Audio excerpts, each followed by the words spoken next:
Terima kasih Zaki, Kurnia. Ya. Assalamualaikum warahmatullahi wabarakatuh. Alhamdulillah, nahmaduhu wa nasta'inuhu wa nastaghfiruh wa na'udzu billahi min syururi anfusina wa min sayyiati a'malina. May yahdihillahu fala mudhillalah wa may yudlil fala hadiyalah. Asyhadu an la ilaha illallah wahdahu la syarikalah wa asyhadu anna Muhammadan abduhu wa rasuluh la nabiyya ba'da. Qala Allah Ta'ala fil kitabihil karim, a'udzu billahi minasyaitonir rajim. Wa ma khalaqtul jinna wal insa illa liya'budun. Wa qala Rasulullah sallallahu alaihi wasallam, ni'matani maghbunun fi ma katsirun minan nas, as-sihhatu wal faghar. Alhamdulillah, pujian itu hanya untuk Allah Subhanahu wa taala. Kita memuji Allah Subhanahu wa taala, memohon pertolongan hanya kepada Allah Subhanahu wa taala, dan kita juga mengharapkan keridhaan Allah Subhanahu wa taala semata. Pada siang hari ini kita sudah banyak diberikan oleh Allah rezeki, patut kita untuk bersyukur. Pada kesempatan kali ini kita akan belajar mengenai metode-metode dalam biologi molekuler. Nah, metode ini sangat penting digunakan, baik itu untuk penelitian, untuk diagnosis, untuk terapi, ya. Nah, ini metode-metode yang bisa dilakukan di biologi molekuler ini merupakan metode-metode yang ditemukan pada akhir-akhir abad ini, ya. Jadi baru-baru ini ditemukan, belum sampai 1 abad, ya. Metode ini sangat berguna dan sangat menyokong kemajuan di bidang pertanian, di bidang kedokteran, kemudian di bidang teknologi, ya. Nah, sehingga hidup manusia itu menjadi lebih mudah, penyakit-penyakit itu lebih cepat dideteksi, kemudian faktor-faktor risiko penyakit juga bisa cepat diketahui, kemudian diagnosis penyakit lebih cepat diketahui, ya. Oke, selanjutnya. Slide selanjutnya. Nah, ini ya. Jadi manusia itu telah Allah ciptakan dalam sebaik-baik bentuk. Di dalam tubuh manusia itu disusun oleh berbagai macam sistem organ, ya. Ada sistem organ pernafasan, sistem organ pencernaan, sistem organ hematopoietik darah, sistem organ urinaria, ya. Jadi banyak itu. Nah, sistem organ ini dibentuk oleh organ-organ yang mempunyai fungsi yang tertentu. Jadi fungsi organ hati tentu berbeda dengan fungsi organ mata atau telinga, ya. Nah, jadi itu mempunyai fungsi masing-masing. Nah, fungsi tersebut karena masing-masing organ mempunyai sel-sel yang berbeda, ya. Seperti organ pada hati itu nama selnya adalah hepatosit. Jadi sel hepar, ya. Kemudian sel-sel pada paru-paru namanya alveolus. Ya, kemudian sel-sel pada ginjal namanya nefron. Kemudian sel-sel pada otak, ya, sistem saraf pusat itu namanya neuron. Jadi masing-masing sel itu punya masing-masing fungsi, ya, tergantung dia itu selnya apa. Nah, ini dikarenakan ekspresi dari gennya berbeda-beda, ya. Jadi ada gen yang diekspresikan, kemudian ada gen yang di-silent atau dibungkam, sehingga sel-sel hepar itu cuma akan melakukan fungsinya sebagai sel hepar, ya. Sel-sel hati itu hepatosit cuma melakukan fungsi hati, tempat metabolisme lemak, kemudian menghasilkan asam empedu dan lain-lain, ya. Sedangkan sel-sel otot itu punya fungsi masing-masing. Sel-sel otot punya fungsi untuk lokomotor, untuk pergerakan, ya, kemudian menyimpan glikogen, gula otot dan lain-lain. Nah, sel-sel itu disusun oleh organel-organel, ya. Pada sel yang disebut dengan sel eukariota, itu organel-organelnya itu lengkap, ya. Bahkan dia memiliki membran nukleus. Nah, organel-organel ini disusun oleh perangkat, ya. Ada membrannya, kemudian ada enzimnya di dalam organel itu ya. Kemudian juga mungkin ada asam nukleat di dalam organel seperti pada organel mitokondria dan pada nukleus. Itu terdapat asam nukleat ya, terdapat DNA ya. Nah, kemudian organel ini disusun oleh bagian yang lebih kecil lagi dari organel, yaitu dia bisa berupa enzim, ya, di dalam organel itu ada enzimnya, ada strukturnya, ada membrannya, ya.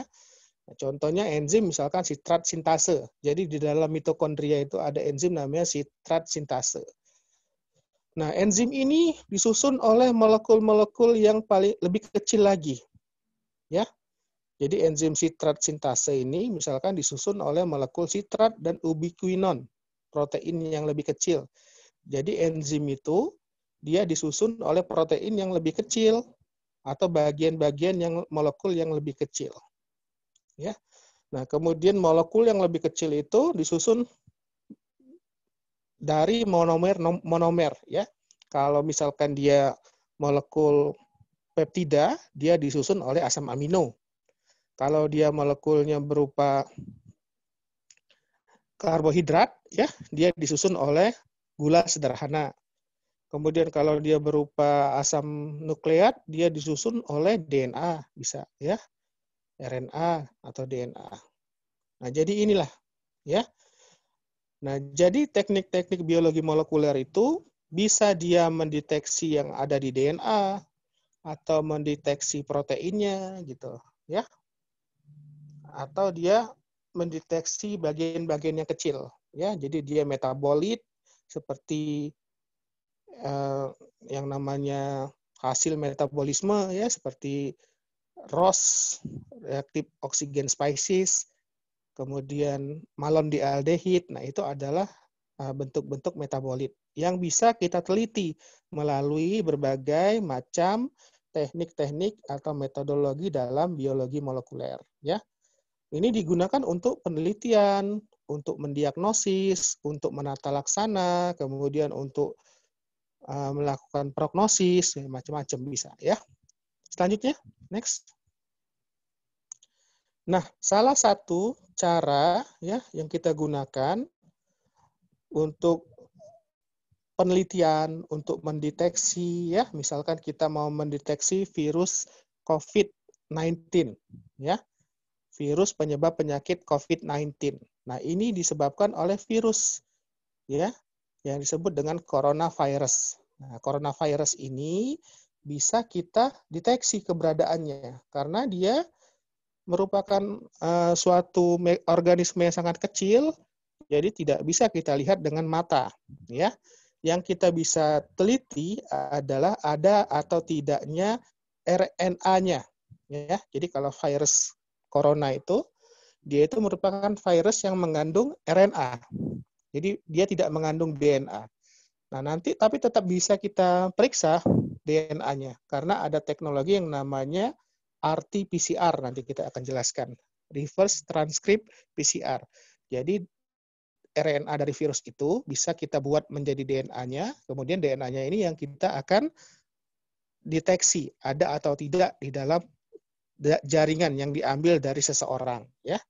Nah, ini misalkan ini kita mau melakukan ekstraksi DNA, ya. Kita ambil DNA-nya itu dari sel atau dari jaringan, ya. Maka jaringan atau sel tersebut, misalkan sel darah, ya, kita mau mengambil DNA dari darah seseorang. Nah, ini kita menggunakan sel darah putih ya, leukosit. Karena hanya leukosit yang mempunyai DNA, sedangkan sel darah merah atau eritrosit dia tidak mempunyai DNA, ya. Keping darah juga tidak mempunyai DNA. Jadi pada bagian darah yang mempunyai DNA itu hanya leukosit, ya.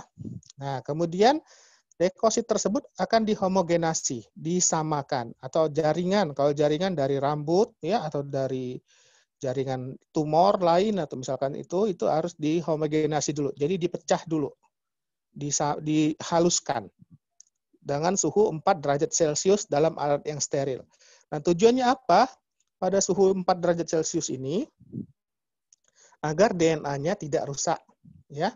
Agar enzim-enzim yang mencerna DNA itu inaktif. Jadi kalau dia suhunya 37 derajat atau suhu kamar, nah kemungkinan enzim-enzim yang bisa mencerna DNA ini masih aktif sehingga perlu suhu yang dingin. Sehingga DNA-nya tidak dicerna atau tidak hancur, ya. Nah, kemudian tahap kedua dalam mengekstraksi DNA, kita mengambil DNA itu murni dari jaringan. Yang kedua adalah kita hancurkan selnya. Karena DNA ini berada di dalam sel, dan pada organisme yang eukariot, dia berada di dalam nukleus, maka sel tersebut harus dihancurkan dengan pemberian deterjen bisa, atau dengan lisozim.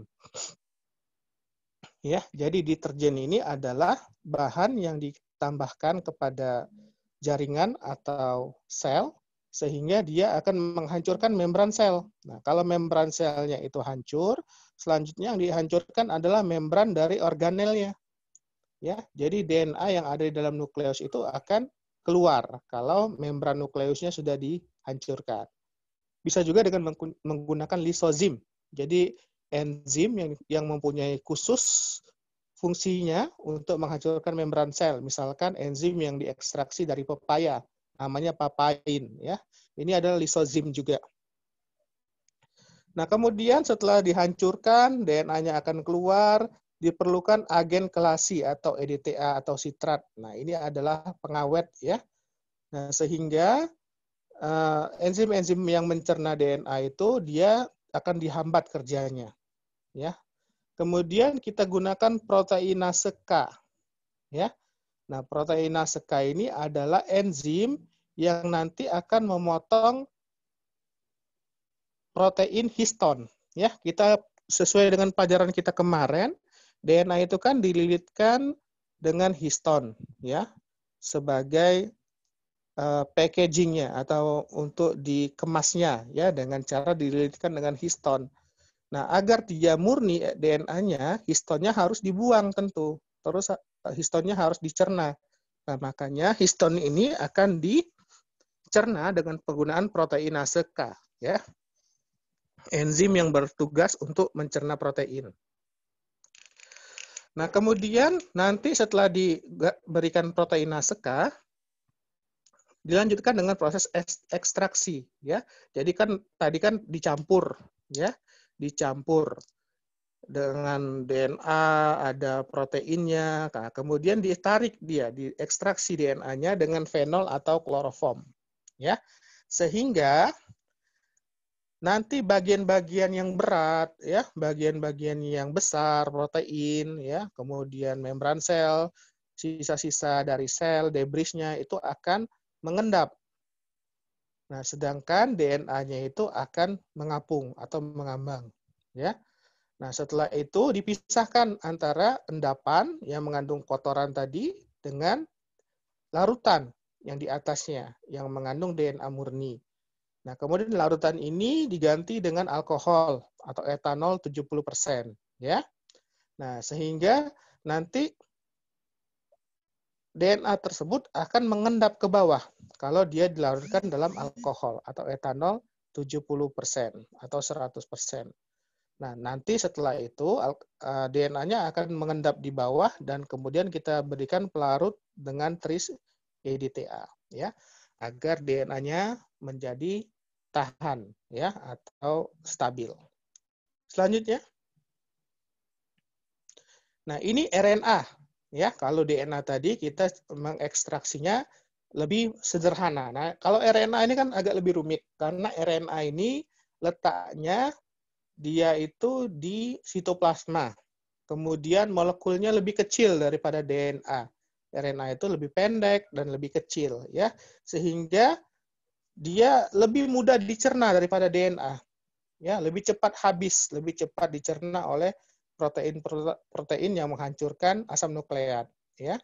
Nah, misalkan kita ekstraksi RNA ini pada pemeriksaan tadi mendeteksi ada tidaknya COVID-19, ya, ada tidaknya penyakit COVID-19 atau virus corona itu sendiri, ya, penyebab COVID-19.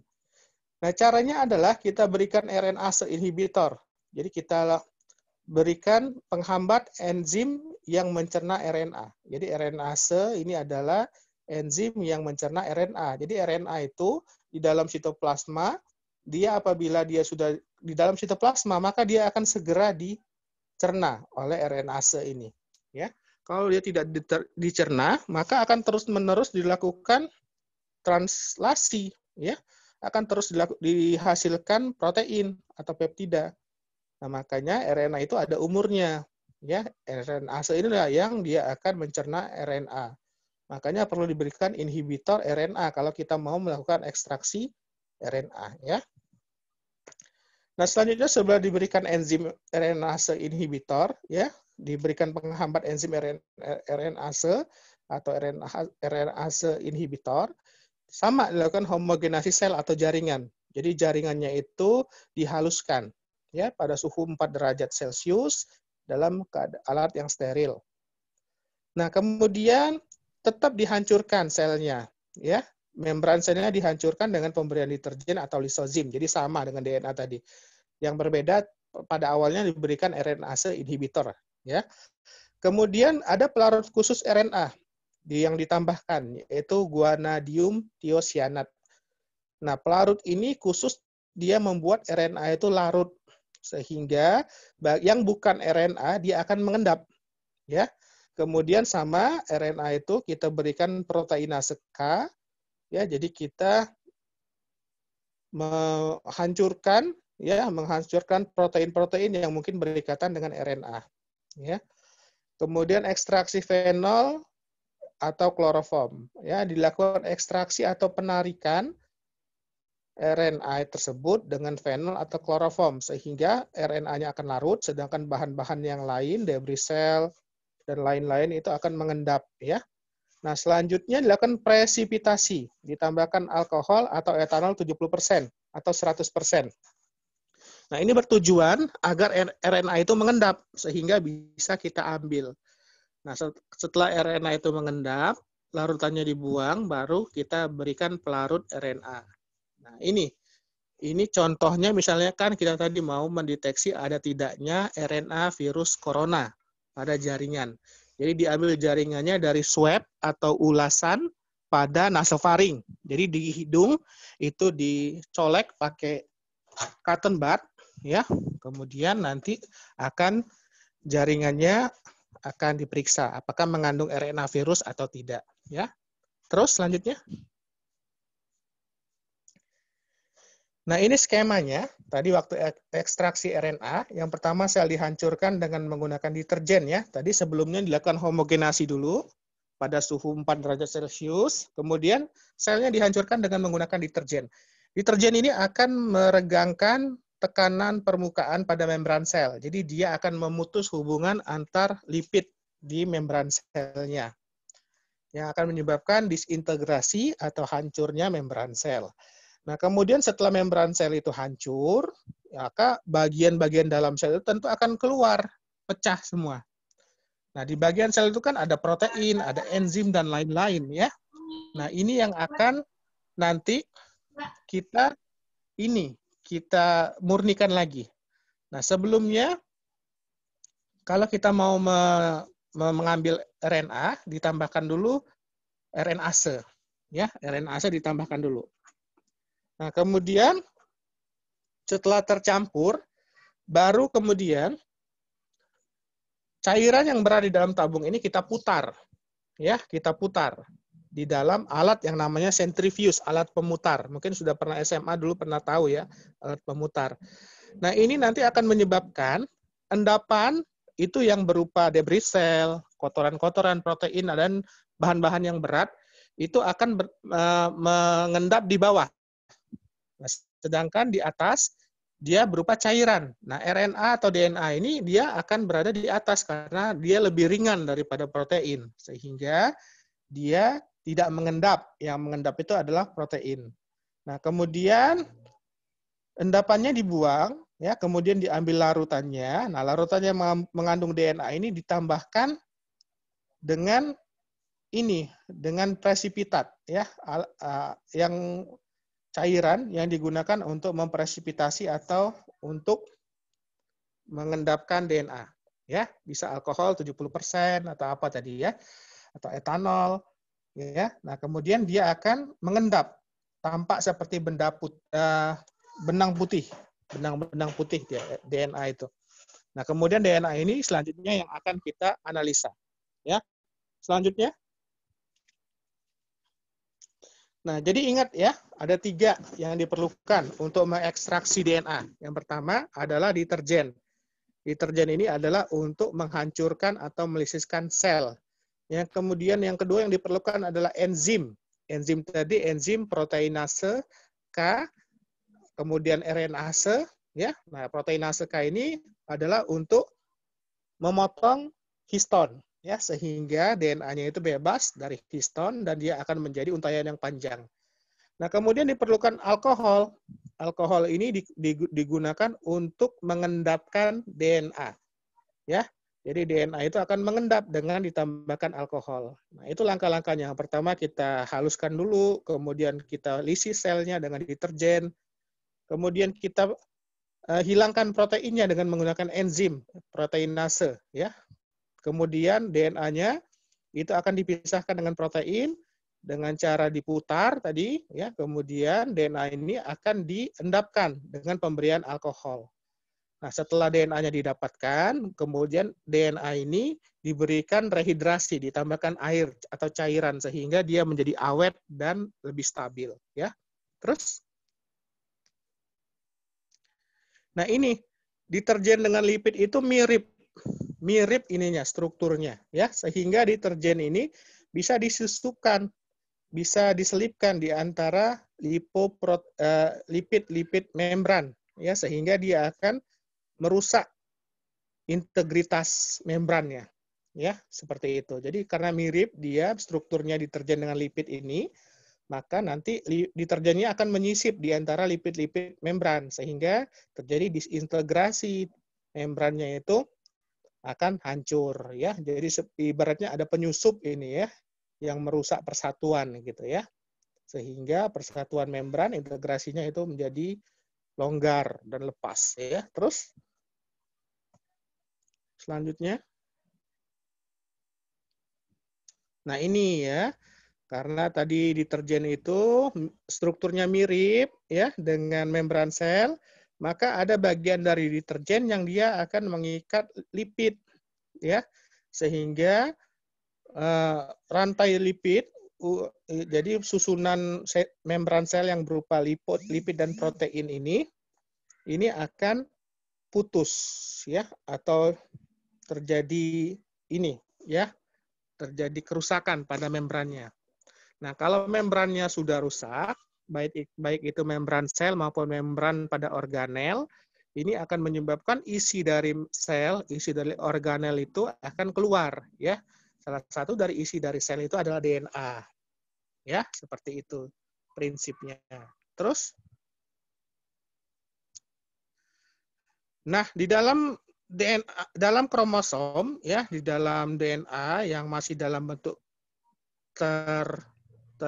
terpaket ya, namanya packaging ya. Jadi DNA itu kan dia dalam bentuk dipaket-paket gitu ya. Dipak-pak gitu, disusun-susun.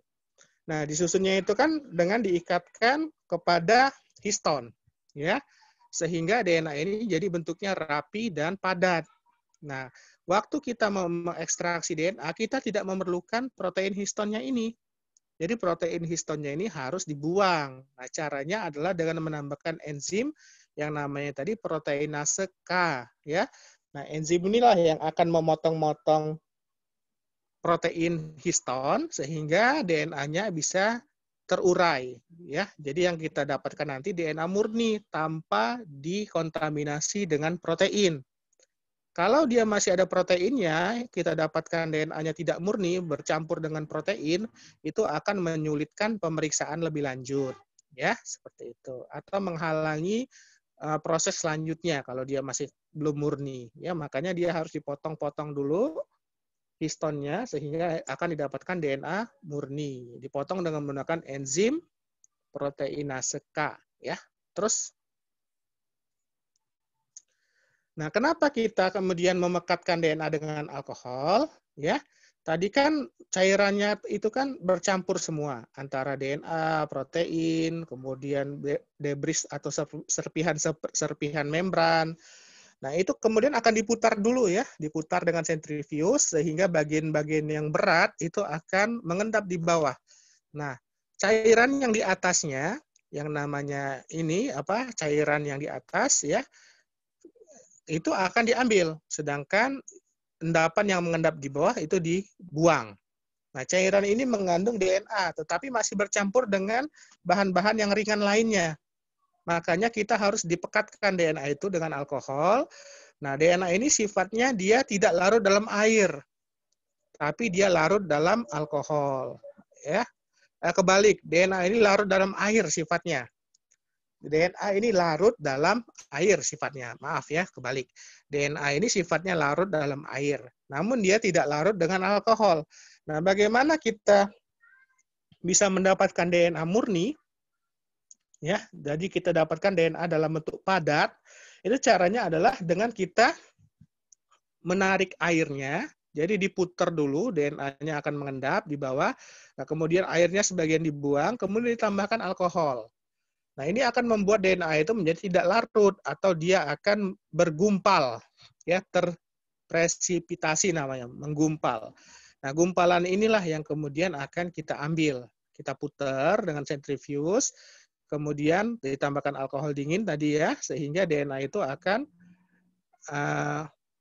terpisah dari cairan tersebut. Dia akan menggumpal. Nah, ini kita dapatkan DNA murni. Ya, nah, sedangkan suhu dingin itu akan menghambat enzim yang dapat menghancurkan DNA. Ya, jadi hasil ekstraksi DNA itu akan menjadi lebih murni dan lebih baik. Ya, terus, nah setelah kita mendapatkan DNA, ini baru kita bisa melakukan prosedur-prosedur lainnya. Nah, salah satunya adalah dilakukan PCR. Ya, dilakukan PCR atau polymerase chain reaction. Nah, ini adalah reaksi untuk mengcopy atau untuk memperbanyak salinan DNA. Jadi dari satu DNA yang kita dapat, bisa kita copy menjadi lebih banyak, bisa kita copy menjadi jutaan copy, ya. Nah, ini akan menyebabkan kita lebih mudah untuk menganalisa atau memeriksa DNA tersebut jika DNA-nya itu sudah diperbanyak. Nah, perbanyakan DNA itu ada dua macam ya. Yang pertama dengan cara replikasi secara biologi di dalam sel. Tapi ini sangat lambat. Nah, makanya kita lakukan dengan melakukan manipulasi ya. Kita lakukan polimerase atau kita lakukan replikasi DNA tetapi dengan menggunakan alat. Ya. Alatnya adalah yang namanya mesin PCR. Ya. Nah, mesin PCR ini merupakan mesin yang bisa mengendalikan suhu di dalamnya. Jadi diatur nanti suhunya bisa naik, bisa turun sesuai dengan siklus selnya ya, siklus perbanyakan DNA-nya. Nah, selain mesinnya, kita jelas butuh spare part-nya ya, butuh bahannya. Jadi selain alat, kita juga butuh bahan. Nah, bahan yang dibutuhkan adalah yang pertama kita butuh enzim polimerasenya, ya, DNA polimerasenya kita butuh. Nah, ini kita dapatkan nanti dari bakteri yang namanya Thermoaquatus ya. Nah, nanti namanya itu enzim namanya enzim Taq polimerase. Yang kedua, setelah enzimnya kita perlu cetakannya ya. Jadi DNA itu perlu primer namanya. Ya, pencetak awalnya. Primer kita perlukan ya. Karena DNA ini nggak bisa mulai dicetak kalau tidak ada primer itu ya. Primer itu cetakan awalnya. Nah, kemudian selain primer kita juga butuh nukleotida ya, butuh adenin, timin, guanin, sitosin ya. Nah, kemudian butuh suhu nanti ya. Terus selanjutnya. Nah, tahapan PCR itu dia ada 3 tahap ya. Yang pertama adalah denaturasi, yang kedua annealing, dan yang ketiga pemanjangan. Kita tahu bahwa DNA itu double stranded ya, yang seperti yang saya jelaskan kemarin, dia tulangnya itu atau kerangkanya itu disusun oleh fosfat dan gula. Nah, sedangkan tangga DNA itu, DNA yang satu, untai satu dengan untai pasangannya akan saling berhubungan dengan ikatan hidrogen antar basa nitrogen, ya.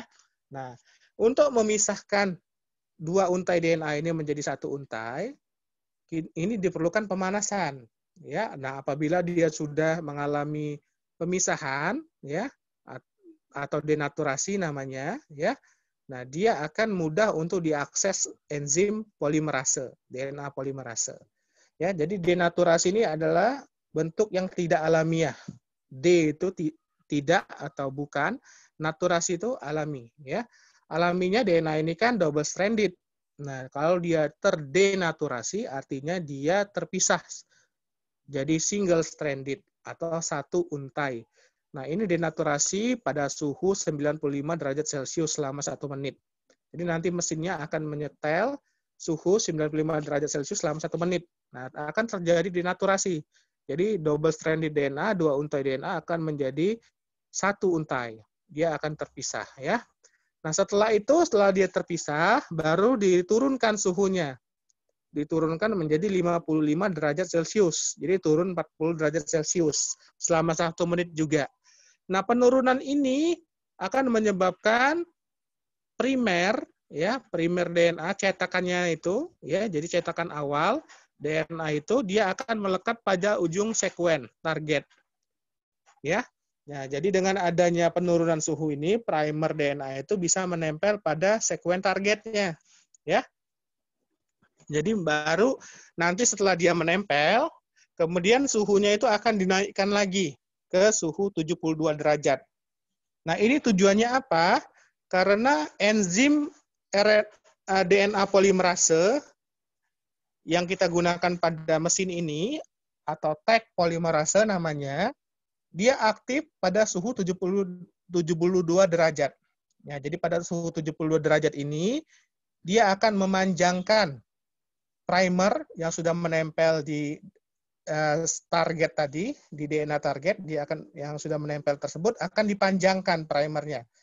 Ya, dia akan menyebabkan nukleotida itu disusun berdasarkan pasangannya, ya, sehingga akan dibuat untaian baru.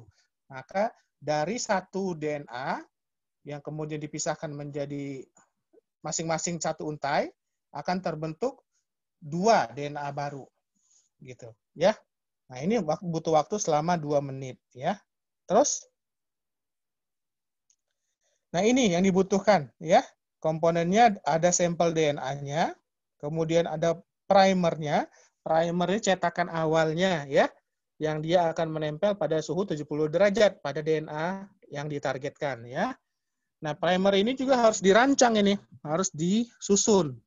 Nah, agar dia menempel pada posisi yang sesuai, ya. Nah, kemudian ada nukleotidanya, ada sitosin, guanin, adenin, dan timin. Nah, ini disediakan di dalam tabung reaksinya itu, ya. Kemudian ada enzim Taq polimerase.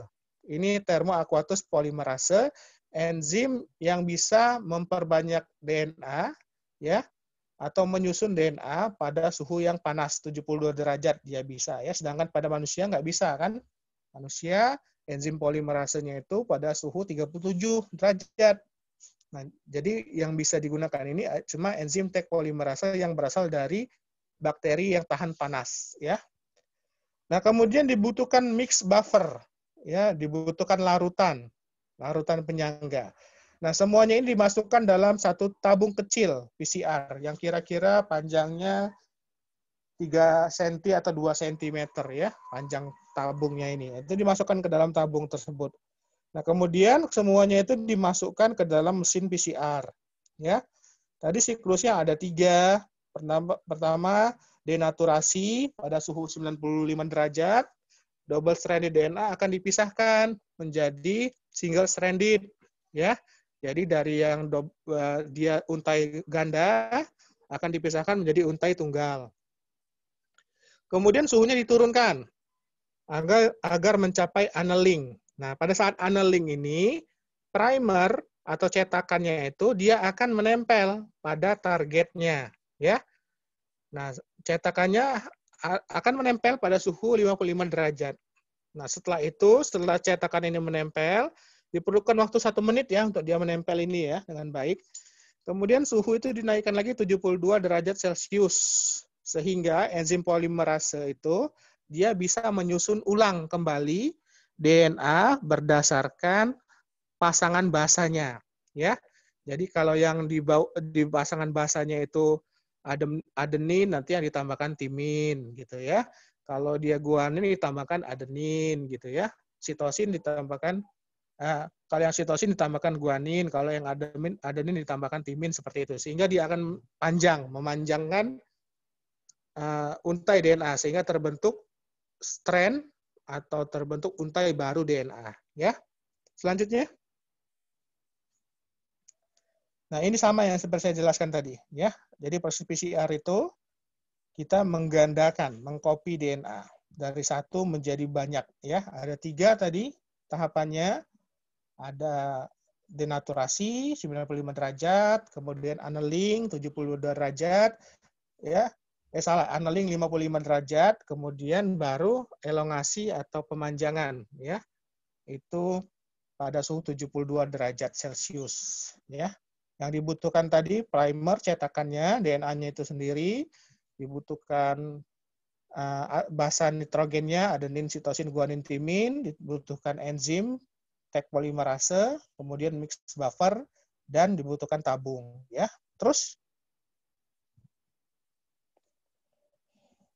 nah ini ya sama ya 3 siklus tadi. Siklus pertama denaturasi, ya, kemudian siklus kedua, langkah kedua itu ada annealing, langkah ketiga adalah sintesis. Ya, nah, satu siklus ini terdiri dari 4 menit tadi ya, 1 menit untuk denaturasi, 1 menit untuk annealing, dan 2 menit untuk sintesis atau elongasi.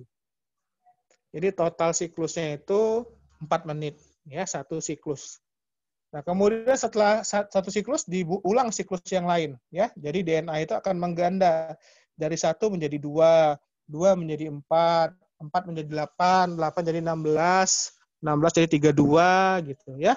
Selanjutnya seperti itu. Ya, jadi 2 pangkat N. Berapa kali siklusnya. Terus, nah ini sumber dari enzim yang kita gunakan dalam mesin PCR, yaitu enzim yang berasal dari bakteri Thermoaquaticus. Enzim ini ditemukan di kawah gunung berapi, ya, di kawah gunung berapi, sehingga dia tahan panas, ya. Enzim polimerase DNA polimerase manusia tidak bisa di atas ini dia, ya. Nah, ini menyebabkan dia aktif pada suhu di atas 72 derajat, ya.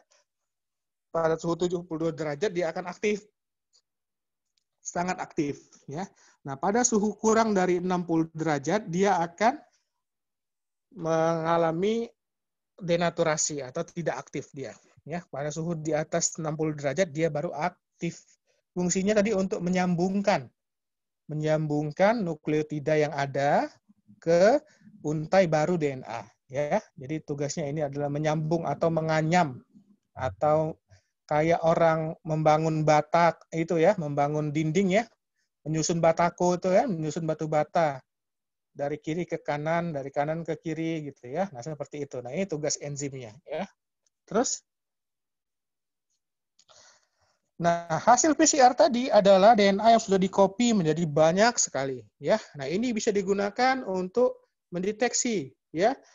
Ada yang namanya RFLP. Ini adalah teknik yang digunakan untuk mencari variasi genetik, ya. Jadi variasi genetik ini, misalkan ada polimorfisme pada suatu gen, ya. Nah, ini biasanya digunakan untuk meneliti ada tidaknya suatu hubungan antara suatu penyakit dengan genetik. Nah, kemudian DNA yang sudah diperbanyak tadi juga bisa digunakan untuk sidik jari DNA atau DNA fingerprinting, ya.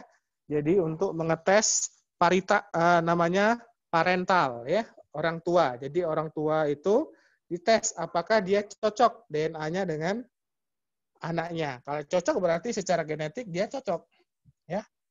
Dia itu berhubungan darah, ya. Nah, kemudian DNA tadi juga bisa digunakan untuk rekayasa genetika, untuk cloning gen, ya. Jadi gen, misalkan gen insulin itu mau kita masukkan ke dalam suatu bakteri sehingga bakteri itu akan memproduksi insulin, ya. Nah, maka gen insulin itu harus kita perbanyak dulu dengan PCR. Setelah banyak baru bisa disisipkan ke dalam bakteri, ya. Terus selanjutnya, nah ini DNA fingerprinting, ya. Nah, jadi sampel sel dari ibu, ayah, dan anak, ya. Nah, ini bisa kita uji apakah mereka mempunyai hubungan kekerabatan, ya. Nah, jadi gen-gen itu, gen ibu dan ayah, itu masing-masing akan dibagi dua, ya. Gen ibu setengah, kemudian dia akan menjadi ovum, ya. Kemudian gen ayah setengah akan menjadi sperma. Nah, ini melalui proses yang namanya meiosis, ya. Kalau mitosis pembelahan sel, jumlah kromosom anak dengan jumlah kromosom sel sebelumnya itu adalah sama, ya. Contohnya pada pembelahan sel-sel gonosom, ya. Nah, kalau sel-sel seks, ya, seperti spermatozoa pada laki-laki atau ovum pada perempuan, maka pembelahannya adalah meiosis. Jadi setengah kromosom jumlah dari anaknya itu. Jadi pada sperma jumlah kromosomnya itu bukan 46 tetapi 23. Begitu juga pada ovum, ya. Nah, saat terjadi fertilisasi, gen dari ayah sama gen dari ibu ini akan bercampur tentu, ya, akan membentuk individu yang baru. Nah, jadi si anak itu dia akan memiliki kombinasi gabungan gen dari ayah dan ibunya, ya. Nah, makanya kita perlu sampel dari ayah, sampel dari ibu, dan sampel dari anak yang diuji. Nah, ini kita akan lakukan PCR tadi, diperbanyak tadi ya gennya, kemudian nanti gennya akan dijalankan dalam medan listrik atau yang disebut dengan gel elektroforesis. Nah, ini hasilnya itu, ya. Nah, jadi ada gen-gen anak itu yang berasal dari ayah, ada yang berasal dari ibu. Nah, tinggal dicocokkan saja itu, ya. Kalau pitanya seperti itu, seperti yang pada gambar, ya, seperti yang pada gambar, si anak itu kan ada pita nomor 3 dari ibu, itu ada dimiliki anak yang nomor 2 dari kanan. Nah, itu berarti ya kemungkinan dia dari itu, ibunya itu, ya. Nah, kemudian ada sel pita anak yang juga mirip dengan ayahnya, ya. Nah, kalau mereka berempat ini sama-sama mempunyai kemiripan, sama-sama mirip, nah berarti anaknya ini ya memang anak biologis dari keduanya itu, ibu dan ayahnya, ya. Tetapi kalau pitanya nggak ada yang mirip, nah berarti secara genetik bukan, ya, dia bukan berasal dari ayah atau ibu itu, anak tersebut anak orang lain, ya. Ngerti ya? Seperti itu ya kira-kira. Next. Nah, ini adalah enzim restriksi endonuklease. Nah, jadi untuk menjalankan DNA tersebut, ya, DNA tersebut kita jalankan sesuai dengan arus listriknya, ya, dengan kecepatan dia melewati arus listrik. Nah, DNA tersebut yang sudah di PCR akan dipotong-potong oleh enzim endonuklease. Sehingga DNA itu akan menjadi banyak sekali potongan-potongan, ya, potongan atau fragmen-fragmen. Nah, kemudian fragmen ini ya akan dijalankan ke dalam gel, ya, yang telah dialiri arus listrik atau gel elektroforesis namanya, ya. Nah, ini yang akan kemudian kita analisa tadi.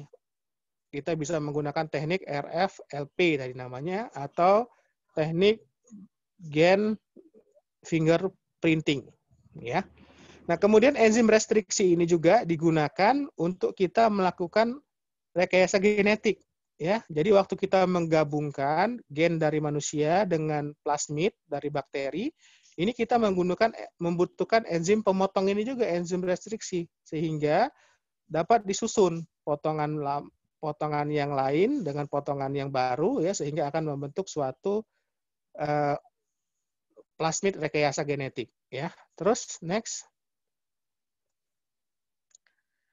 Nah, kalau enzim tadi kan ada dua enzim pemotong, ada restriksi eksonuklease, ada endonuklease. Nah, kalau endonuklease ini, endo namanya dia dari dalam memotongnya, ya.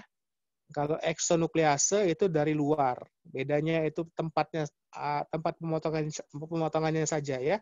Kalau eksonuklease itu dari luar, dia bisa memotong. Kalau endonuklease dari dalam, dari tengah. Coba balik.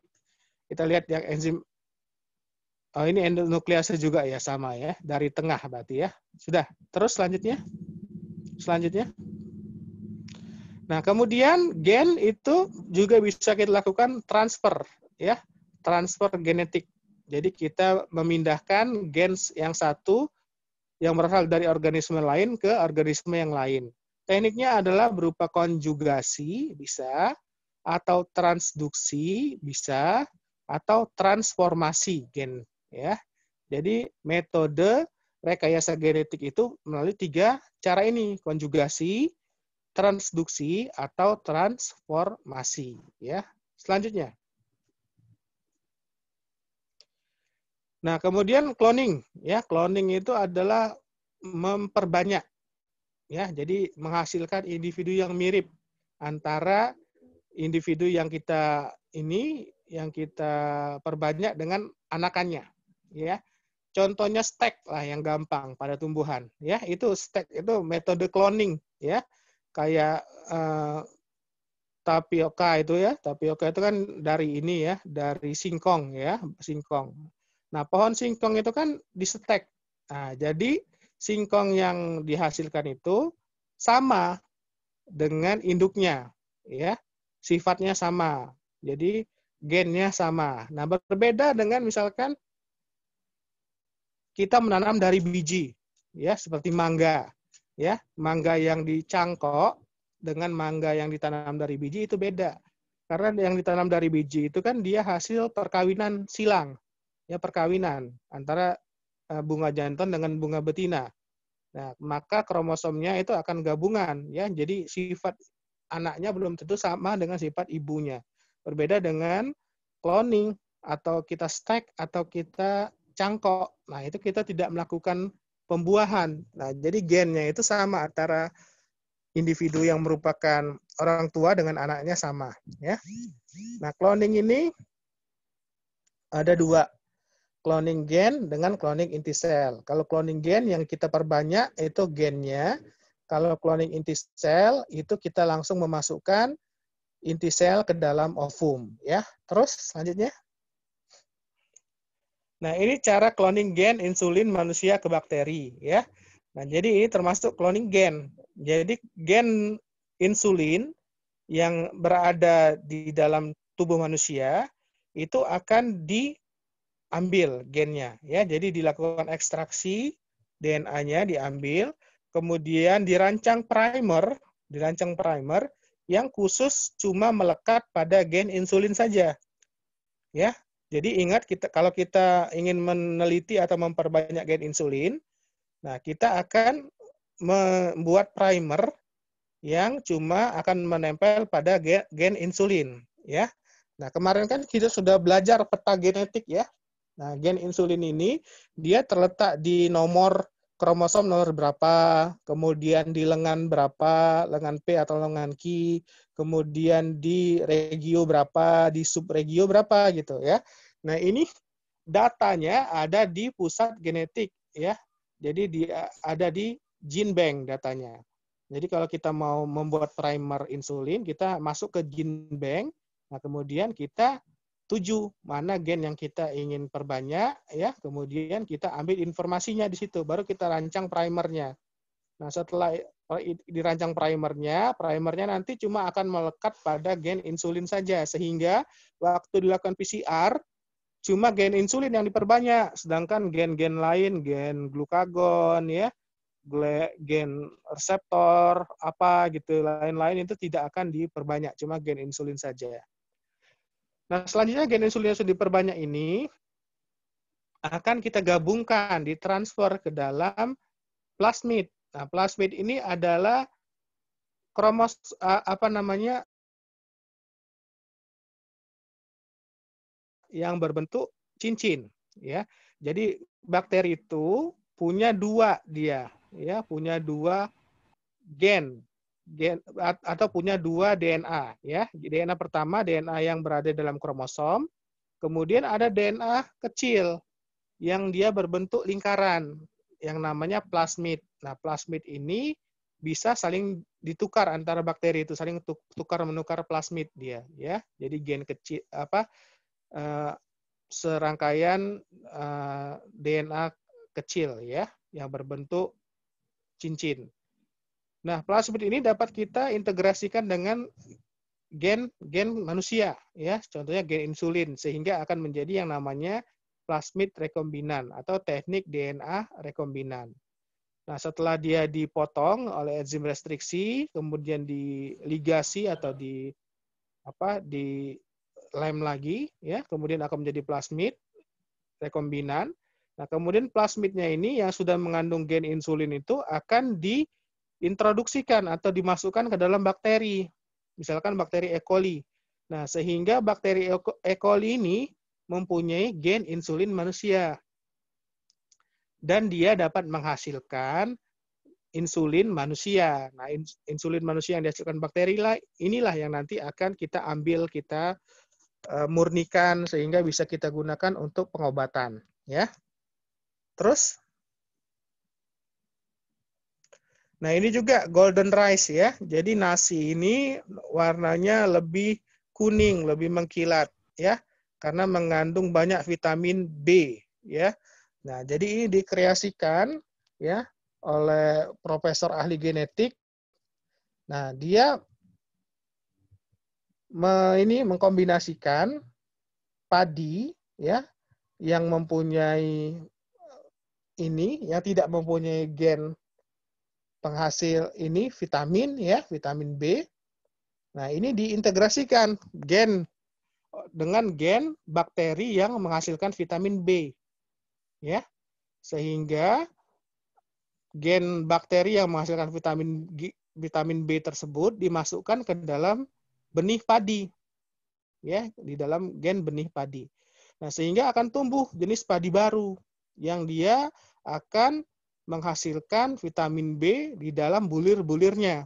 Makanya dia akan terlihat berwarna lebih kuning, lebih keemasan. Nah, ini karena kandungan vitamin B-nya yang tinggi, ya.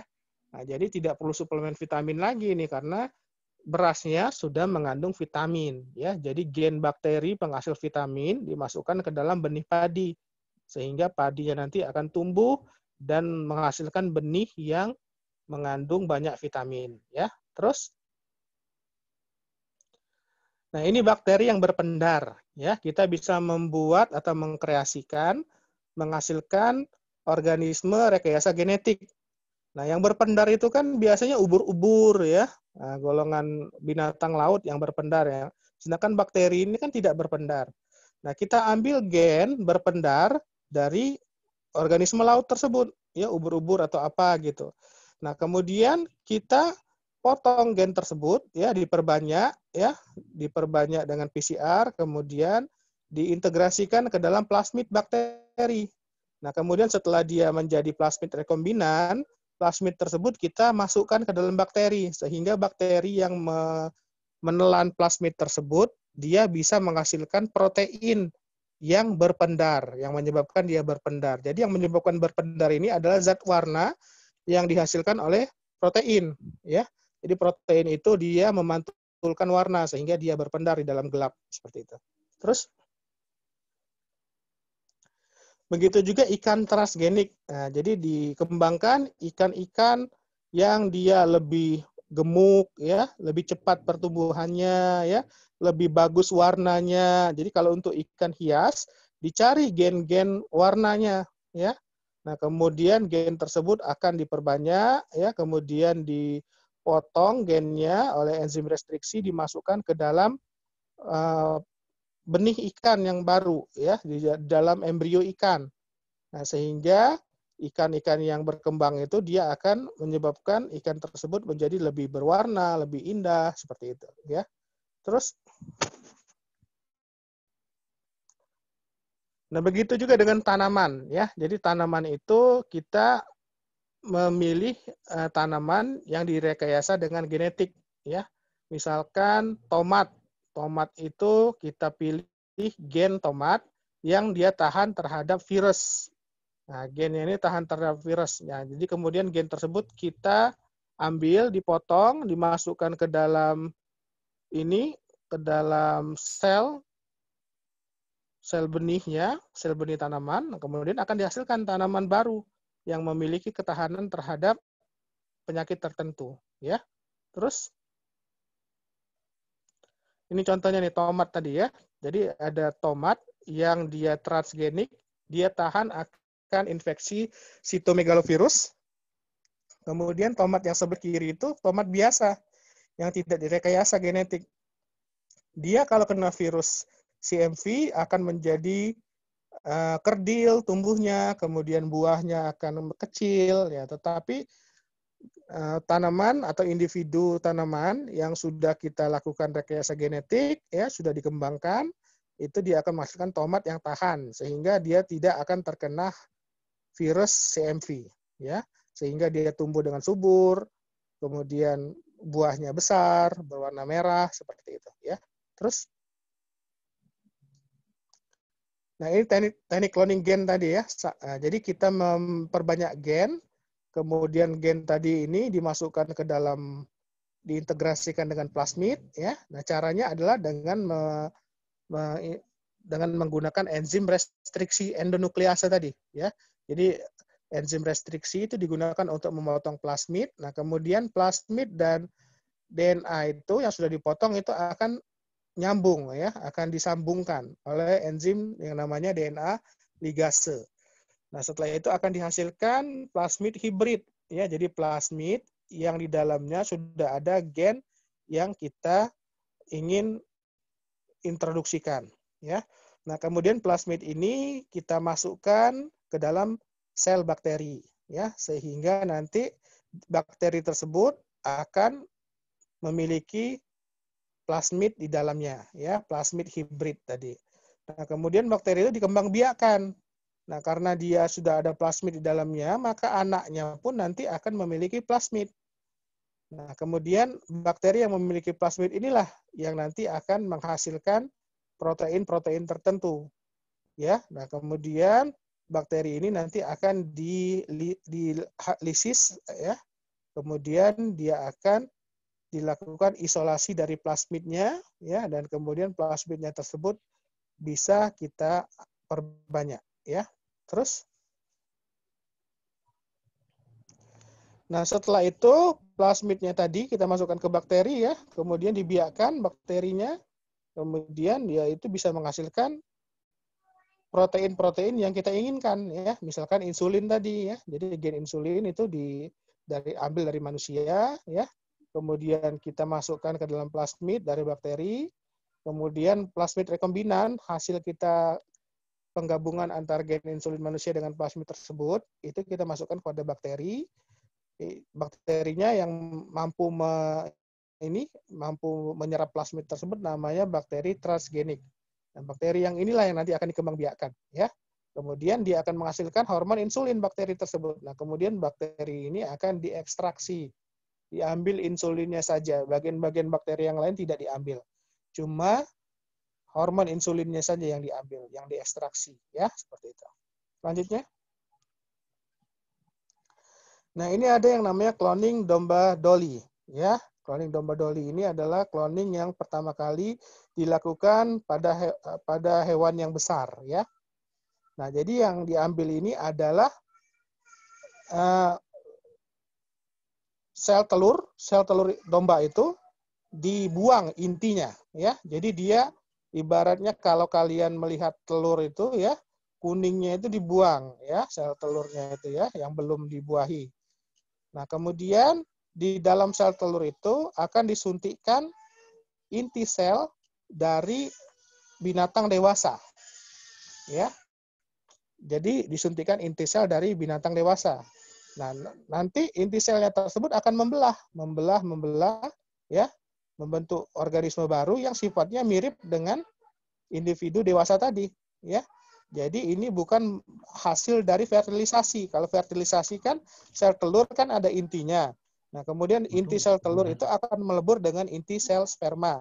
Kemudian dia akan membelah dari zigot, ya, kemudian morula, blastula dan lain-lain. Nah, yang pada domba doli ini inti sel telurnya itu dibuang sehingga telurnya itu kosong dan dimasukkan inti sel dewasa langsung, ya.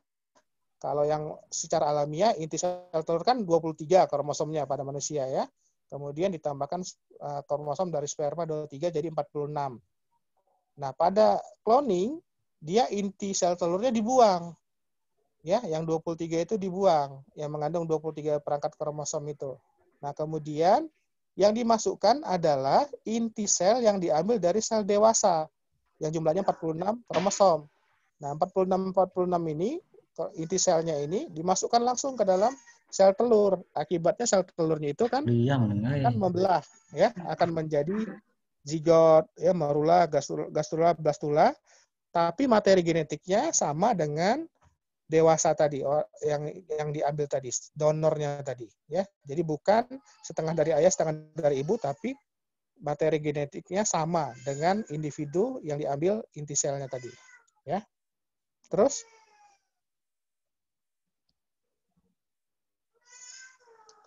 nah ini ya yang saya jelaskan tadi, ya. Jadi ada donor telur itu kambing dengan wajahnya hitam, itu nukleus atau inti dari telurnya itu dibuang. Jadi intinya itu kosong, ya.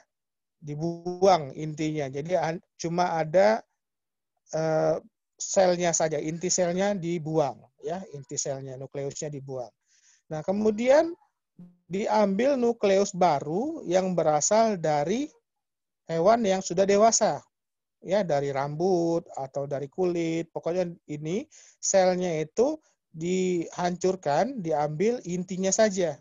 Nah, kemudian inti sel tersebut akan digabungkan dengan sel telur yang tidak punya inti tadi. Nah, sehingga dia akan menghasilkan gabungan dari sel telur, ya, dari sel telur tanpa inti dengan inti sel dari domba dewasa. Nah, selanjutnya karena dia sel telur punya kemampuan untuk berkembang, ya, dia akan menjadi embrio. Nah, embrionya ini akan ditanam, ya, di tempat rahim, di rahim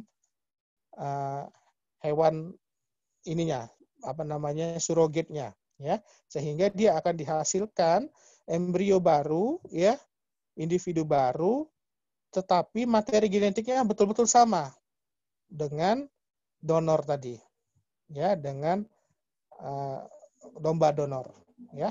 Terus, nah ini sama seperti ini transfer inti somatik, ya, sama ini, ya, pada sel kulit dewasa itu, ya. Jadi ovumnya tadi dihancurkan, nukleus ovumnya, nah kemudian nukleus sel dewasa itu dimasukkan ke dalam ovum, ditransfer. Nah, dia akan berkembang menjadi klon dewasa. Nah, jadi anaknya ini mempunyai individu variasi genetik yang sangat sama dengan induknya. Jadi seperti menyetek gitu, ya. Disetek atau dicangkok seperti itu, ya. Gampangnya. Terus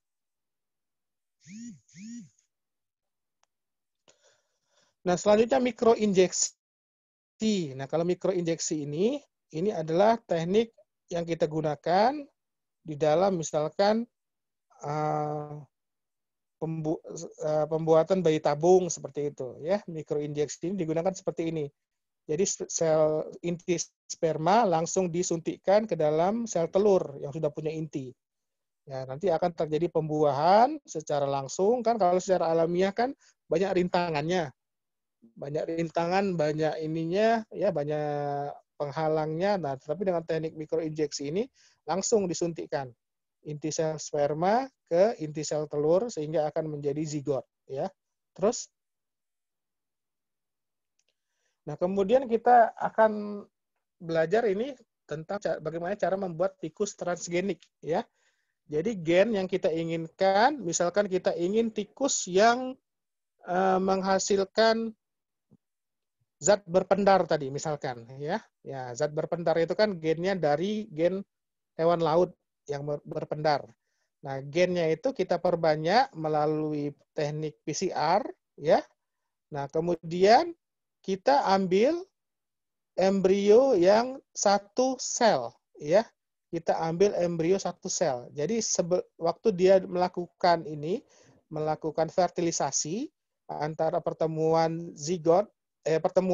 ovum dengan sperma pada tikus. Nah, sebelum dia membelah menjadi 2 sel, 4 sel, 8 sel. Nah, waktu dia masih dalam tahap 1 sel saja, ya, baru terjadi fertilisasi, gennya ini, gen berpendar tadi sudah kita suntikkan, sudah kita injeksikan ke dalam ini, ya, pronukleus jantan. Nah, ya, jadi ke dalam pronukleus jantan. Jadi pronukleus itu kan ada 2, ada pronukleus betina, ada pronukleus jantan. Nah, ini kan hasil penggabungan pronukleus jantan itu kan dari sperma. Nah, sedangkan pronukleus betina itu kan dari ovum. Nah, ini waktu dia masih dalam bentuk satu sel, dia belum membelah menjadi 2 sel, zigot tersebut disuntikkan. Ya, disuntikkan gen berpendar tadi misalkan itu ke dalam pronukleus jantan. Ya. Nah, selanjutnya karena dia belum membelah, ya, gennya sudah disuntikkan, otomatis gen itu sudah terintegrasi dengan kromosom ya, dengan bagian gen yang lain. Nah, kemudian dia akan membelah menjadi 2 sel, 4 sel, 8 sel, morula, blastula, gastrula ya. Nah, kemudian sel telur tadi kita tanamkan ya kepada ini tikus donor ya, tikus surrogate ya, ibu ininya, ibu sewanya istilahnya ya. Nah, kemudian nanti dia akan berkembang menjadi embrio. Nah, kalau embrio itu lahir, dia nanti akan memiliki gen berpendar yang namanya tikus transgenik. Jadi tikus itu nanti dia akan memiliki bulu yang bisa berwarna di dalam gelap, misalkan seperti itu ya. Terus nah, selanjutnya teknik yang ketiga atau keempat ya, ini namanya ELISA. ELISA ini adalah teknik yang digunakan untuk diagnosis biasanya. Jadi ELISA ini adalah kepanjangan atau kependekan dari enzim link immunosorbent assay. Jadi uji serologi yang menggunakan antigen dan antibodi ya, yang dia menggunakan enzim sebagai penandanya ya. Nah, ada macam-macam dia itu ya. Ada yang disebut dengan ELISA yang kompetitif, ada yang non kompetitif, ada yang sandwich ya. Terus next. Nah, ini jenis-jenis ELISA ada 4. Yang pertama ELISA direct langsung, yang kedua indirect atau tidak langsung, yang ketiga sandwich ELISA, dan yang keempat adalah kompetitif ELISA. Nah, yang membedakan adalah jumlah antibodi yang digunakan. Nah, kemudian cara menggunakannya, ya. Kalau yang direct ELISA, dia itu kita menanamkan antigen di dalam ininya, sumurnya, ya. Nah, kemudian nanti apabila ada antibodi, ya, di dalam sampel, maka antibodi itu akan melekat pada antigen, ya. Nah, kemudian karena dia terikat dengan enzim, maka dia dapat mengubah substrat, ya. Substratnya biasanya zat yang berwarna, ya, seperti itu. Kalau direct dia menggunakan satu antibodi saja. Nah, sedangkan kalau yang indirect itu menggunakan 2 antibodi, ya. Ada antibodi primer dan antibodi sekunder, ya. Nah, kemudian kalau yang sandwich ELISA dia menggunakan 3 antibodi, ya.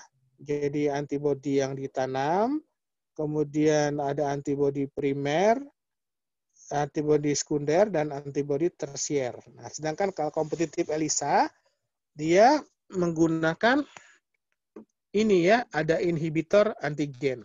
Nah, seperti itu. Lanjutnya. Oke, ya ini cara ELISA direct ya. Nah, jadi kita itu dalam memeriksa suatu penyakit ya, misalkan hepatitis, penyakit hepatitis ya. Penyakit hepatitis ini adalah penyakit yang disebabkan oleh virus hepatitis. Nah, virus hepatitis ini apabila menjangkiti seseorang, maka tubuh seseorang itu ya, dia akan menghasilkan antibodi terhadap virus hepatitis yang namanya IgM, IgG atau IgA ya. Nah, ini kemudian akan kita periksa apakah seseorang itu memiliki antigen terhadap memiliki antibodi terhadap hepatitis. Kalau dia memiliki antibodi berarti dia sudah pernah terinfeksi virus hepatitis ya, seperti itu. Nah, kalau direct ELISA, antigennya itu ya, jadi bagian dari virusnya itu kita lekatkan di dasar dari ELISA itu. Jadi ELISA itu bentuknya seperti piringan ya, yang memiliki sumur-sumur kecil. Nah, di dasar sumurnya itu kita lekatkan antigen ya. Nah, yang berasal dari virus hepatitis.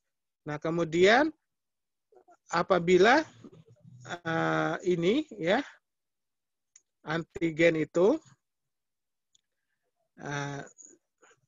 dia akan berikatan dengan antibodi ya. Nah, kemudian antibodi ini dia akan diikatkan dengan enzim. Sehingga apabila dia memiliki antibodi tersebut, maka otomatis dia memiliki sifat enzimatik yang dapat menyebabkan perubahan warna atau perubahan substrat ya menjadi produk. Nah, inilah yang nanti akan diukur melalui alat yang namanya ELISA reader ya. Nah, mungkin ini agak rumit ELISA ini ya. Nah, jadi karena waktunya juga sudah terbatas, kita cukupkan sampai di sini dulu ya. Jadi yang kita bahas adalah ekstraksi DNA, kemudian PCR, kemudian teknik RFLP, dan tadi transfer cloning gen atau cloning cloning genetik dan cloning ini ya, cloning individu seperti tadi ya. Mungkin ada pertanyaan sampai sini? Adik-adik sekalian, boleh bertanya. Izin bertanya, Dok.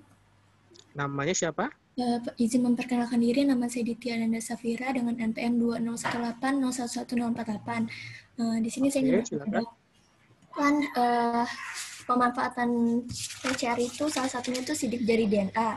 Yang saya pernah nonton film itu kalau untuk mengidentifikasi hubungan ibu sama anak itu kan bisa juga lewat rambut. Apakah sidik DNA tes DNA itu bisa lewat rambut, lalu caranya itu lewat ekstraksi DNA lalu PCR sama aja atau beda? Terus hasil sampelnya itu apakah boleh sampel ibu aja apa harus sampel ayah dan ibu? Ya, terima kasih ya, Dek ya. Bagus sekali pertanyaannya ya. Jadi memang benar. Jadi setiap bagian tubuh kita yang mempunyai sel, yang mempunyai nukleus, jadi sel yang berinti, itu bisa dijadikan sampel untuk pemeriksaan DNA. Sel-sel yang tidak mempunyai inti, seperti sel darah merah, itu tidak bisa kita jadikan untuk pemeriksaan genetik. Ya, tapi sel darah putih, karena sel darah putih itu punya DNA. Ya, jadi mau dari rambut, mau dari kulit, mau dari sel sel lendir ya, seperti lendir dari hidung atau dari saluran cerna, itu bisa semua dipakai. Rambut juga, karena di dalam rambut itu kan ada sel-sel rambut. Nah, sel rambut itu kan mengandung inti sel, di dalam inti sel tersebut ada DNA. Nah, DNA-nya ini kita murnikan tadi dengan proses yang namanya ekstraksi DNA. Ya, tadi ekstraksi DNA tadi yang pertama kita homogenkan dulu. Jadi dihancurkan dulu dalam suhu dingin, ya. Kemudian setelah homogen, kemudian kita tambahkan deterjen ya untuk menghancurkan membran selnya. Nah, kemudian setelah ditambahkan deterjen, ditambahkan protein nase atau enzim. Tadi kan DNA itu kan terbungkus atau melilit histon. Nah, histonnya ini kan jadi dia itu harus dimurnikan ya DNA-nya dari histon. Histonnya harus dibuang, makanya ditambahkan proteinase K tadi ya untuk memotong-motong histon sehingga akan dapatkan DNA murni. Nah, kemudian DNA ini akan dipekatkan atau diendapkan dengan penggunaan alkohol ya. Nah, setelah dapat DNA murni kan? Nah, baru kita pilih kita itu mau memeriksa gen apa ya. Ada namanya housekeeping gen. Jadi gen-gen yang memang sudah dikenal dengan baik oleh kita dan itu mudah untuk dideteksi. Nah, jadi kita pilih gen itu, housekeeping gen itu misalkan gen gen apa gitu, gen X misalkan ya, gen XY atau apa gitu ya. Nah, gen ini kemudian kita buat primernya tadi, buat primer gennya. Sehingga nanti waktu kita lakukan PCR, yang teramplifikasi, yang kita fotokopi itu cuma gen tersebut saja. Gen-gen lain tidak diamplifikasi. Ya. Nah, selanjutnya nanti gen yang sudah diamplifikasi ini di fotokopi akan kita potong-potong dengan enzim endonuklease. Nah, setelah dipotong-potong tadi, gen yang banyak itu dipotong-potong menjadi fragmen-fragmen kecil, baru kita jalankan di suatu medan listrik ya, yang dalam media gel atau gel elektroforesis. Nah, ini namanya teknik tadi, teknik RFLP atau teknik DNA fingerprinting. Nah, ini membutuhkan 3 orang ya, membutuhkan ayah, membutuhkan ibu, dan membutuhkan anak. Nah, jadi kita bisa tahu ya, apakah itu anak tersebut benar-benar kombinasi dari kedua individu tersebut ya. Jadi kalau satu orang saja itu orang tuanya nggak bisa, harus dua-duanya sampelnya, dari ayah, dari ibunya juga, dan dari anaknya. Jadi kalau cuma 2 sampel ya nggak akurat, dia harus 3 ya, dari ayah, dari ibu, dan dari anaknya. Jadi tiga-tiganya harus ada dan akan dibandingkan apakah si anak ini memiliki komposisi perbandingan yang sesuai antara si ibu dengan si ayah ya. Jadi kan misalkan si anak ini, si ibu punya gen A. Nah, si anak juga punya gen A. Ya. Nah, sedangkan si ayah punya gen C. Ya, si anak juga punya gen C. Nah, berarti dia ini kombinasi anak ini dari ayah dan ibu. Ya, jadi ketiganya memiliki sedikit persamaan ya, terutama anak ini mempunyai persamaan di ayah dan persamaan di ibunya. Nah, baru itu dikatakan anak mereka gitu. Tapi kalau cuma satu orang saja itu tidak bisa ya. Jadi untuk mengetes paternitas itu perlu 3 sampel, sampel ayah, sampel ibu, dan sampel anaknya. Seperti itu. Terima kasih, Dok. Ngerti ya? Ya, Dok. Paham. Oke. Siapa namanya tadi? Ditya Ananda Safira. Ditya. Bagus sekali pertanyaan Ditya. Mudah-mudahan Ditya mengerti ya. Silakan, ada lagi yang mau bertanya yang lain? Masih ada Izin waktu. bertanya, Dok. Ya, namanya siapa? Nama saya Melia Armadani dengan NPM 20/180/1139. Izin Ya, bertanya, Dok. Silakan. Kan tadi pada tahap ekstraksi DNA itu menggunakan DNA polimerase. Nah, DNA polimerase itu kan akan aktif pada suhu 72 derajat Celcius.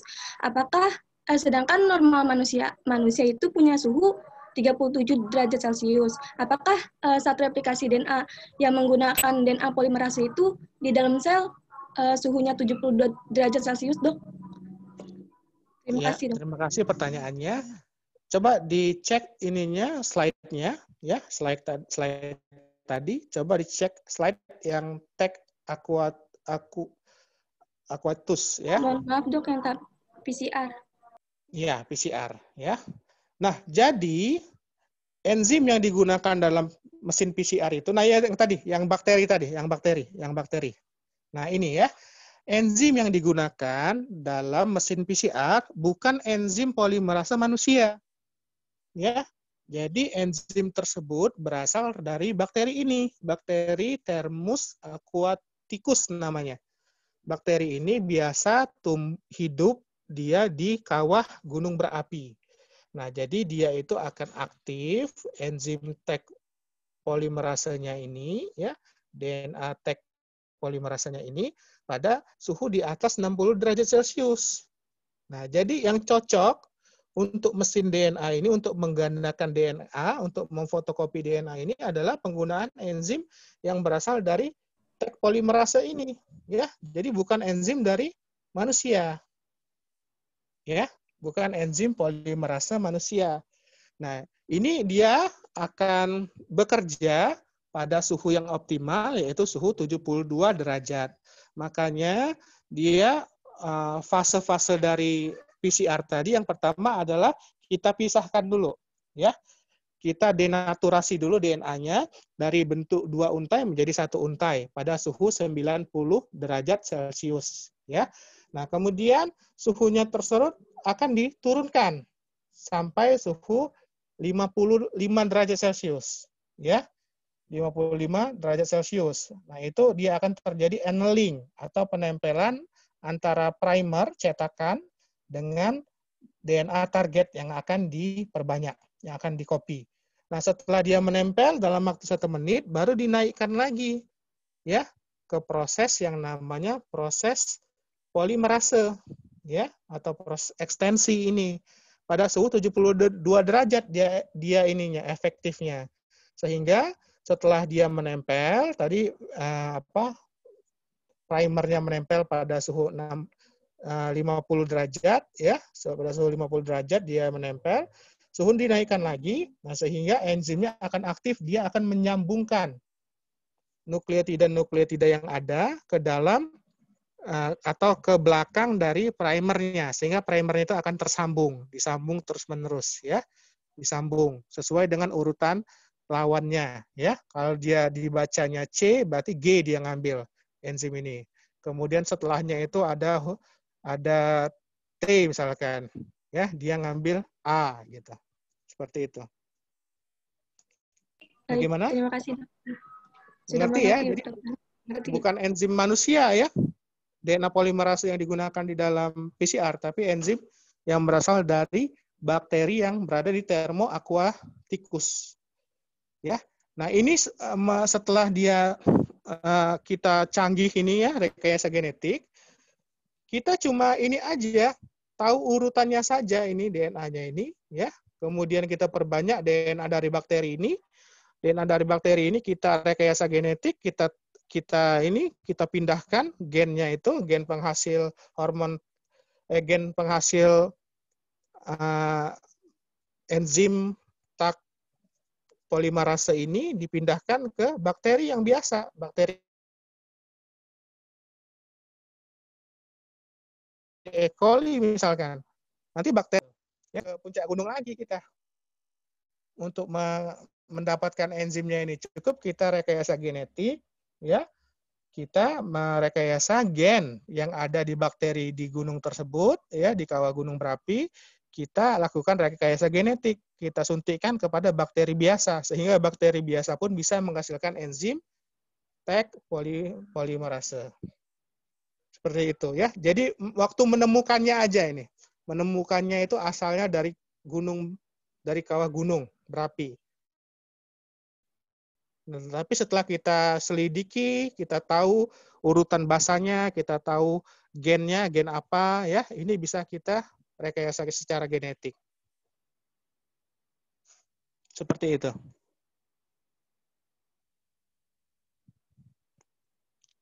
Ada lagi yang mau bertanya?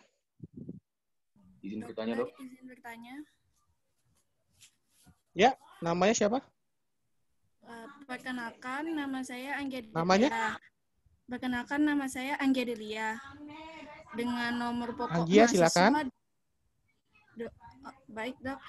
Saya ingin bertanya, kan seperti contoh slide ini, cloning itu menggunakan sel ovum. Apakah bisa menggunakan sel sperma? Kemudian juga kalau di cloning kan hasil cloning memiliki sifat sama persis dengan induknya. Terus? Saya ingin bertanya dokter, jika cloning dilakukan pada manusia, kan cloning juga pernah dilakukan pada manusia pertama kali, namanya Eva. Apakah Ya. sifat seperti sifat dia misalnya pemalu, lembut atau rajin itu tuh sama dengan induknya, atau cuman sifat seperti badannya tinggi, kulitnya putih, atau seperti sifat itu saja, Dok? Terima kasih, Dok. Ya, secara teoritis ya sama semua, mau sifat, mau bentuk badannya sama, mau wajahnya sama juga. Sama semua, mau sifat, mau wajah. Ya, tetapi cloning pada manusia itu terhalang dengan etika. Tidak boleh. Secara etik itu bertentangan dengan kemanusiaan. Ya. Nah, jadi sampai saat ini tetap dilarang, tidak boleh. Jadi menurut Komite Etik Kedokteran di dunia itu tidak boleh melakukan cloning terhadap manusia. Secara teori, kalaupun dilakukan, ya sifatnya semua sama, ya bahkan umurnya pun sama, umur biologisnya. Walaupun dia lahir bayi nanti, tapi kalau yang kita ambil itu dari donor yang umurnya 40 tahun, ya secara genetik dia umurnya 40 tahun selnya. Ya, seperti itu. Klonnya itu sama. Kalau misalnya sifat dirinya yang pelembut atau rajin gitu juga sama, Dok? Secara genetik sama, tetapi kalau sifat itu kan juga dipengaruhi faktor lingkungan. Ya, ada yang orang yang secara genetik dia pemarah. Nah, tetapi kalau lingkungannya tidak mendukung, dia tidak akan jadi pemarah. Atau dia belajar dari pengalaman, itu juga akan mempengaruhi sifat seseorang. Ya, nah, jadi sifat itu tidak hanya dipengaruhi oleh gen, tetapi juga dipengaruhi oleh lingkungan. Ya, misalkan ada anak, dia punya gen tinggi dari orang tuanya tingginya 180 cm. Nah, tetapi anak ini dia dibesarkan di lingkungan yang kurang mendukung, misalkan kurang gizi ya, atau dia memang lingkungannya sering banyak penyakit. Nah, akibatnya dia tidak akan mengekspresikan tinggi badan yang sama dengan orang tuanya. Bisa jadi dia lebih pendek seperti itu. Karena selain genetik yang mempengaruhi seseorang itu, fenotip seseorang itu juga dipengaruhi oleh faktor lingkungan, gizi, psikis, ya, kemudian lingkungan sosial itu mempengaruhi juga. Seperti itu. Dok, izin bertanya satu lagi. Iya. Kan cloning yang dicontoh tadi menggunakan sel ovum, apa boleh pakai sel sperma? Karena sel ovum itu yang bisa menciptakan ini pembelahan, ya, yang mendukung untuk sel itu membelah itu sel ovum. Sedangkan sel sperma nggak bisa. Makanya sel sperma itu yang masuk ke dalam ovum cuma inti selnya saja. Bahkan mitokondria dari sel sperma tetap tinggal di luar. Dia tidak akan masuk ke dalam ovum. Jadi waktu pembuahan yang masuk ke dalam ovum itu cuma inti dari sel spermanya saja, inti jantan atau yang disebut dengan pronukleus jantannya saja. Ya. Nah, bagian-bagian lain itu tidak akan masuk ke dalam ovum. Bahkan mitokondria yang ada di sperma itu tidak bisa masuk. Ya. Jadi seorang individu itu atau seorang anak itu dia dapat mitokondria, DNA mitokondria itu dari ibunya karena itu tidak diwariskan oleh ayah. Nah, jadi cuma sel ovum saja yang bisa mendukung untuk sel itu membelah sehingga bisa menjadi embrio. Dia akan membelah menjadi 2 sel, ya, 4, 8, marula, gastrula sehingga akan menjadi individu yang sempurna. Sel sperma nggak ada kemampuan untuk itu. Bagaimana? Udah jelas? Baik, dokter. Terima kasih, dokter. Oke, satu lagi mungkin pertanyaannya. Satu lagi, silakan. Yang mau bertanya.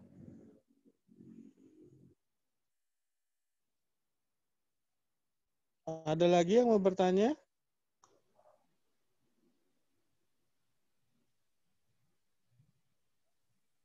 Ini ada pertanyaan. Oke, mau tutor ya? Kalau mau tutor, kita tutup dulu sampai di sini ya. Kita tutup. Subhanakallahumma wa bihamdika asyhadu an la ilaha illa anta astaghfiruka wa atubu ilaik. Mudah-mudahan bermanfaat. Wassalamualaikum warahmatullahi wabarakatuh.